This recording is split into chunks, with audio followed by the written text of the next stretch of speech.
Welcome to this session on setting up your personal meeting ID and enabling waiting room in Zoom. I'm going to go to Chrome. I'm at zoom.us and I'm going to sign in. So sign into my Nashville State account, and I've already got my password in here. Let me just type it in to make sure it's the right one, and then I'm going to sign in. All right. It takes me to my upcoming meetings page, but I want to go to my profile page. Now I'm on a PC, so on a PC, it's over here on the left. You've got a whole set of menu items, and I'm going to click on Profile. And then you see my account. This is where I have uploaded a picture, and I'm looking for the personal meeting ID area, and it's right here kind of in the top middle of the page. This is my personal meeting ID. Now you'll notice that looks like a phone number. That is my phone number. I have customized it, and the way I did that was I came over here and I clicked edit, and then you can type in your own personal meeting ID. It can be your office phone number. It's just something easy for you to remember, and something that makes sense to people who are seeing it. And then once you have entered the numbers that you want, you can click Save Changes.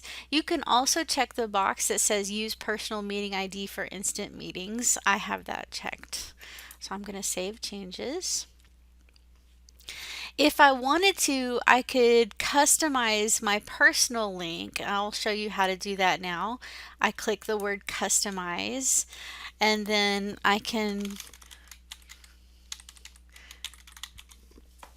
I can put whatever text I want in here. I'm putting my first and last name linked there together, Heather Ripito, to be the end of my Zoom room address. And then I'm going to click Save Changes.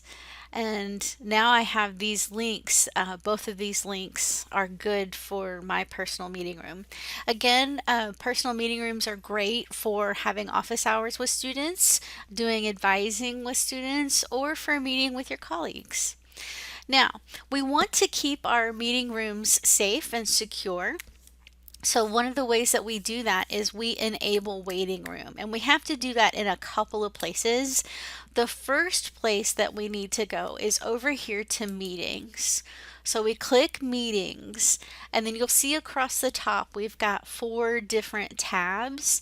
I want us to click on personal meeting room. And you'll see I have, under my security section, I have waiting room enabled. And let me show you how I did that. I scrolled down here and I clicked edit this meeting. And here is where I can choose to either put a passcode on my meeting room, or I can enable waiting room, or I can have both.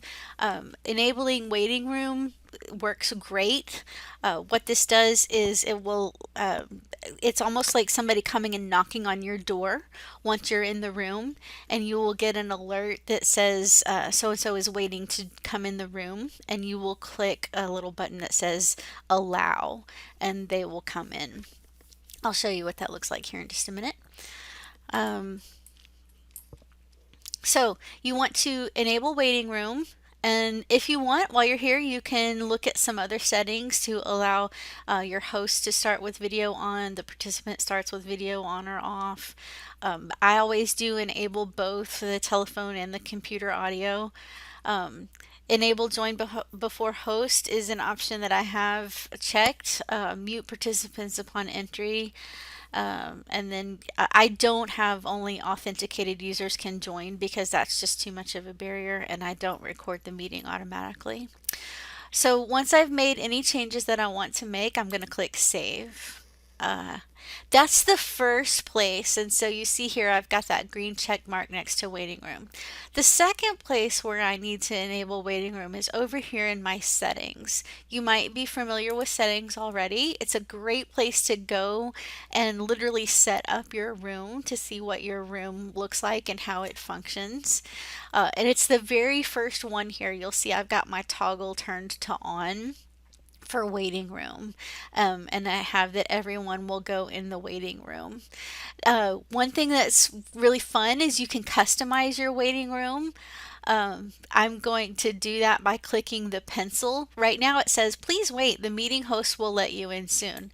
I can change that to anything I want. I can say, you've arrived at Heather's meeting room.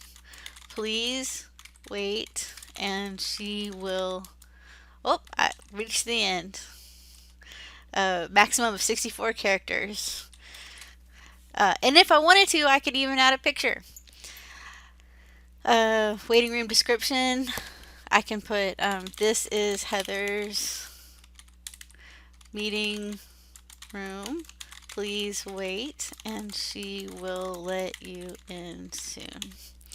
All right, and now I have the banner across the top. I'm not going to add a logo today, and then I've got a description of my meeting. I click close, and now that's what my waiting room will see if somebody wants to join my waiting room. Let me show you what that looks like.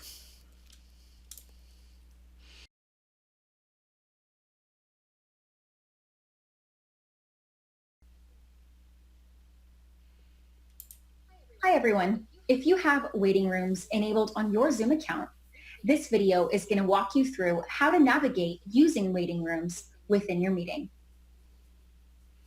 As the host of your meeting, you will be notified of attendees joining your waiting room via the Manage Participants icon. From this pop-up, you can admit or choose to view the entire waiting room. A white bar will appear showing all waiting attendees. From here, you can admit or remove individuals from your call. As more people start to join your meeting, you could admit one by one or do a quick scan and admit all. If you happen to have any late guests, they will also show up in your waiting room queue. Any unwanted or unknown guests that try to enter your call will be caught in the waiting room, where you can then remove them entirely. Zoom's waiting room feature is the easiest way to eliminate any unwanted participants in your call. Happy Zooming, everyone!